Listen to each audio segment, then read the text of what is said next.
Breathe in peace, breathe out noise. สูดอากาศแห่งความสงบหายใจออกสู่ความวุ่นวาย My mind, a quiet garden. จิตใจของฉันสวนอันเงียบสงบ Find your calm in the chaos. ค้นหาความสงบของคุณในท่ามกลางความสับสน Stillness speaks loudest. ความเงียบสงัดพูดได้ดังที่สุด Peace is a practice, not a place. ความสงบคือการฝึกฝนไม่ใช่สถานที่ Let it go, find your flow. ปล่อยมันไปหาจังหวะของคุณ Inner silence, outer smile. ความสงบภายในรอยยิ้มภายนอก Be present, be peaceful.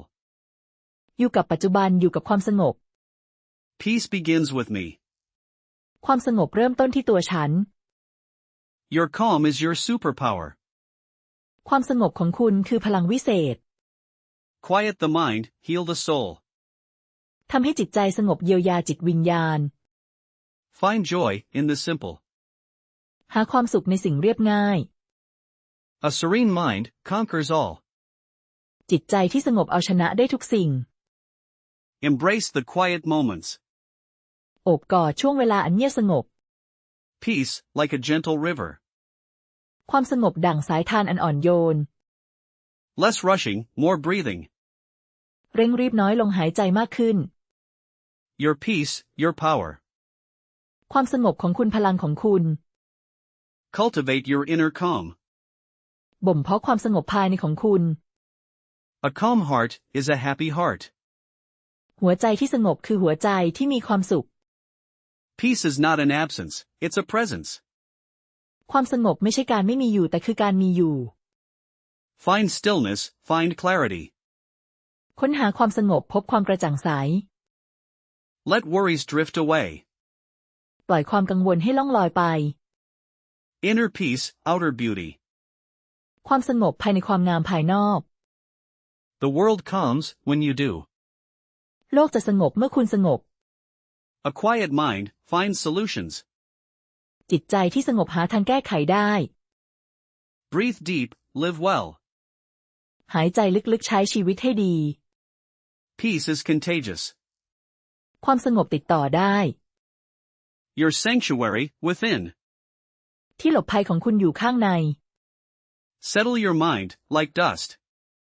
ทำให้จิตใจสงบเหมือนฝุ่นที่ตกลง Choose peace, every time.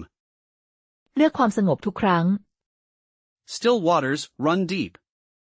น้ำนิ่งคือน้ำลึก Find your center, find your calm.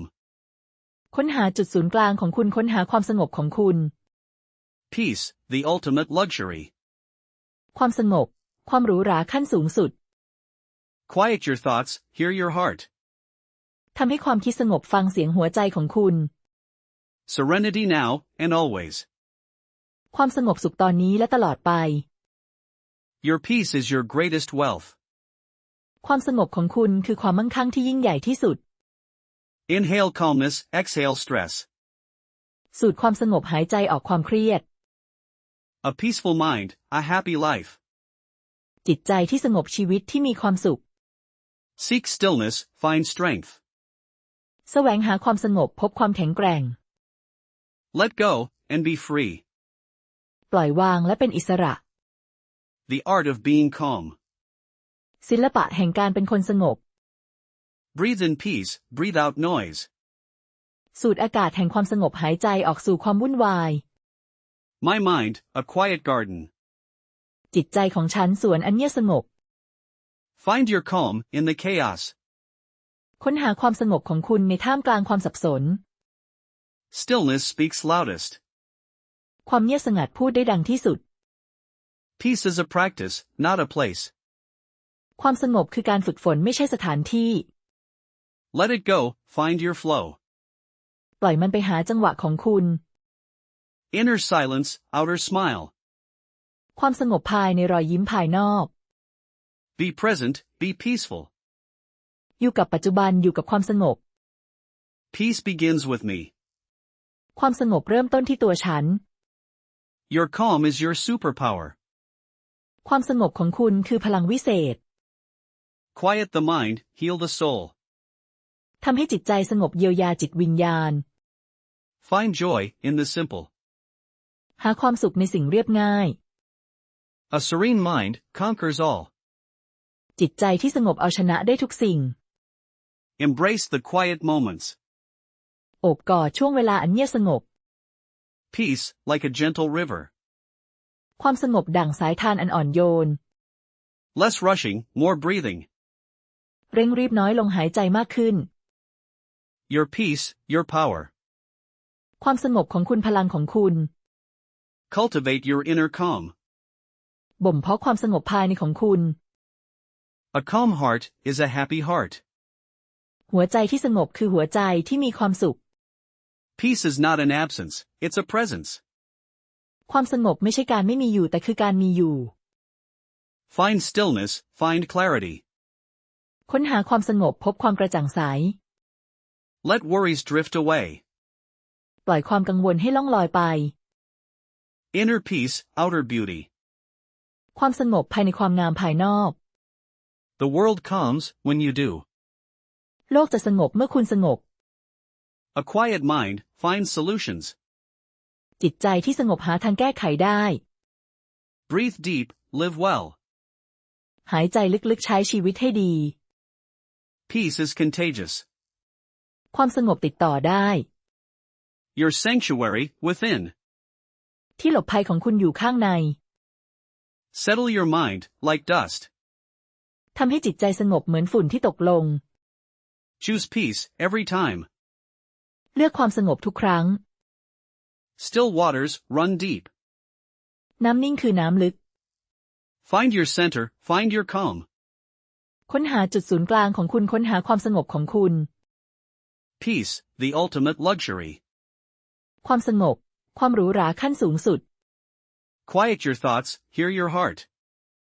ทำให้ความคิดสงบฟังเสียงหัวใจของคุณ Serenity now, and always. ความสงบสุขตอนนี้และตลอดไป Your peace is your greatest wealth. ความสงบของคุณคือความมั่งคั่งที่ยิ่งใหญ่ที่สุด Inhale calmness, exhale stress. สูดความสงบหายใจออกความเครียด A peaceful mind, a happy life. จิตใจที่สงบชีวิตที่มีความสุข Seek stillness, find strength. แสวงหาความสงบพบความแข็งแกร่ง Let go, and be free. ปล่อยวางและเป็นอิสระ The art of being calm. ศิลปะแห่งการเป็นคนสงบ Breathe in peace, breathe out noise. สูดอากาศแห่งความสงบหายใจออกสู่ความวุ่นวาย My mind, a quiet garden. จิตใจของฉันสวนอันเงียบสงบ Find your calm in the chaos. ค้นหาความสงบของคุณในท่ามกลางความสับสน Stillness speaks loudest. ความเงียบสงัดพูดได้ดังที่สุด Peace is a practice, not a place. ความสงบคือการฝึกฝนไม่ใช่สถานที่ Let it go, find your flow. ปล่อยมันไปหาจังหวะของคุณ Inner silence, outer smile.